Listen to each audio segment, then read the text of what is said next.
all today. Welcome back to my channel. In today's video, we're going to be talking about style secrets that every girl should be knowing. Now, if you are a girl, this video is for you, which means I really want you to stick around till the end. I'll also be giving one person a shout out, somebody who commented on my last video. I'm not able to pin a lot of comments, so whichever comments I feel deserve to be given a shout out, I will place them in the video. So it could be in the middle, it could be towards the end, it could be anywhere in the video, so stick around. Now, the reason I wanted to film this video is because over the last couple of years, I have collected certain tips and tricks and certain secrets that I've been reading a lot of articles about dressing, about outfits. So you don't have to go through the effort of reading so much or studying so much or researching so much. You watch this one video and you're good to go. So whether you're trying to build your style or whether you want to dress better, this video is for you. So stick around. Without further ado, let's get started. The first style secret that I think every girl should be knowing is, when in doubt, layer. Layering is the key. Whenever you can't understand what to wear or what to pair this or that with, just layer it up. This is especially handy when it's the winter season, because then you can layer a lot. When it's summers, you can still layer, but not so much. But when the winter season hits, layering should be your game. What layering also does is it camouflages any unflattering flab. It also adds a lot of definition to your outfit and amps it up. The next style secret that all girls should be knowing, and I see a lot of women go wrong with this, especially during shopping, it is that if you're ever confused between vertical and horizontal stripes, always go with vertical stripes. Not only does this make petite women look taller and plus size look slimmer, it also gives a very nice look overall. I just love when clothes have vertical stripes. So if you ask me, vertical stripes are always the better choice of the two, and I've had some really bad experiences with horizontal stripes wherein I thought that they're looking very nice. The top with horizontal stripes look very nice on me, but then when I clicked a picture, or when somebody clicked a picture of me, I realized I look way more stretched out than I actually am, and that's not something that I want. So always remember, when it comes to choosing between the two, vertical stripes. The next style secret that you should be knowing is to accessorize your outfits away. And I feel no matter how many times I say this, it will never be enough. Accessories are an integral part of dressing up, and more often than not, we forget what a major role they play in bringing your outfit together or in breaking the whole look. And not only that, I feel the right accessories can instantly lift your mood, can give you that sort of boost, because trust me when I say this, when I stack my bracelet and my watch together, I instantly feel super confident. And you guys have asked so many times about the combination of these two. I've been wearing the iconic Link You Mine watch and the classic bracelet from Daniel Wellington. The combination of these two is elegant, it's timeless, and I love the two-tone finish because it goes well with every outfit I wear.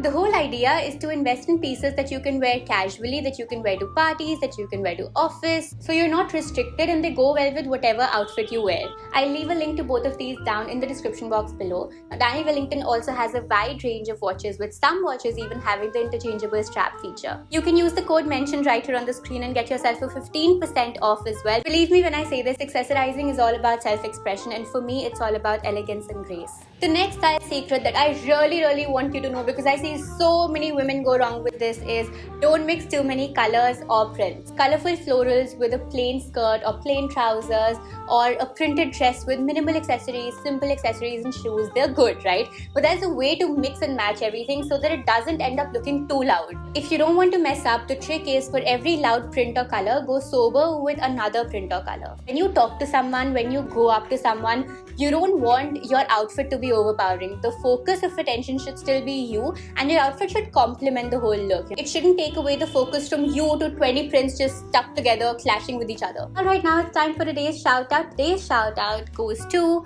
Kitu Sharma. Kitu on my last video commented, "I'm so thankful to you. I am really a hairy girl and I can't believe there's something like this for me. Thank you so much." I am glad that the video helped you. Thank you so much for your love, and I know she's been supporting since quite some time because I see her comments very often. Please keep supporting and please keep spreading love. I love you. Thank you so much, Kitu. The next style secret that you should be knowing is to organize your closet every 3 months. Now, a lot of women are shifting towards the concept of capsule wardrobes, which means you basically have a few garments that you use, and it's like a minimal wardrobe, you know. The reason is simple, it's less clutter for the mind. But if you can't shift towards a totally minimal or a capsule wardrobe, the best thing you can do is to switch or clean out your wardrobe every 3 months. You'll slowly start to realize how many things you don't use or you don't wear or you don't need in general, and you'll start to discard them anyway. For me, I hate the the idea of throwing something away or just discarding it. So what I do is, if they are clothes, I have a thrift store, so I put it up for thrift. If the clothes are in a condition that is donatable, I do donate clothes as well. It will not only make you feel good, it will lead to less clutter in your head. It will make you feel really nice about doing something good. And if you do end up having a thrift store, if you give your clothes to a thrift store to sell, you will also be making a little more money out of that. Now, if you're a shorty and you want to give the appearance of having long legs, the simplest thing and the most easiest thing you can do is to match your footwear with your trousers. You can call this a fashion hack, you can call this a life hack. This can change the way you dress up. It can change your game forever. Take a note of this, girls. If you want to appear taller, whatever heels, shoes, flats you're wearing, make sure you match the color with your trousers. So if you're wearing black trousers, wear black heels or wedges. Anyway, if you'll be wearing heels, you will add a little bit of height, but if you match the color of your heels or whatever footwear you're wearing to your trousers, it'll give a very elongated look, because it'll look in unity, in harmony, it'll be in sync, right? So it'll make your legs look way taller than they actually are.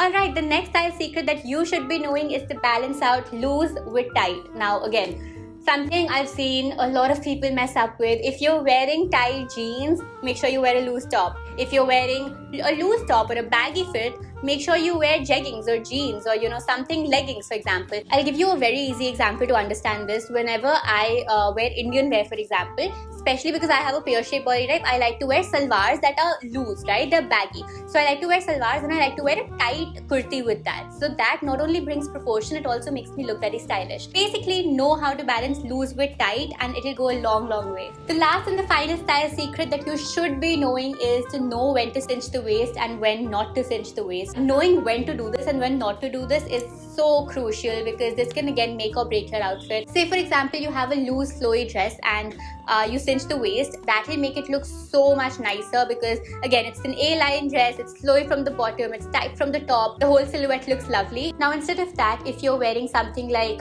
jeans and a baggy t-shirt, and if you cinch the waist of the baggy t-shirt with a belt, it'll take away the whole baggy feel of it, which in the first place is what made it stand out. So according to the outfit you're wearing, know when to cinch the waist and when not to. If you're still confused, you can obviously send some photos to your friends and ask them, do I look good? Because that's something I always do. Anyway, that's about it. I hope you guys enjoyed this video. If you did, don't forget to give it a big thumbs up and leave your comments down below letting me know what other videos you want to watch. And if you're new over here, make sure you subscribe to the channel, because that always helps. I do post a lot of fashion and styling related videos, and I would love for you to join our family. Once again, the link to the watch and the bracelet that I wear from Daniel Wellington are down in the description box below, so make sure you have a look at that, and don't forget to use the code to get yourself a lovely discount as well. One last thing before I leave, I do go live on Instagram very often, and I also post a lot of OOTDs, fashion photos, styling inspiration. So if you're interested in that, my profile is right here on the screen. I would love for you to join the family on Instagram as well. I'm gonna see you guys next time. Till then, bye bye.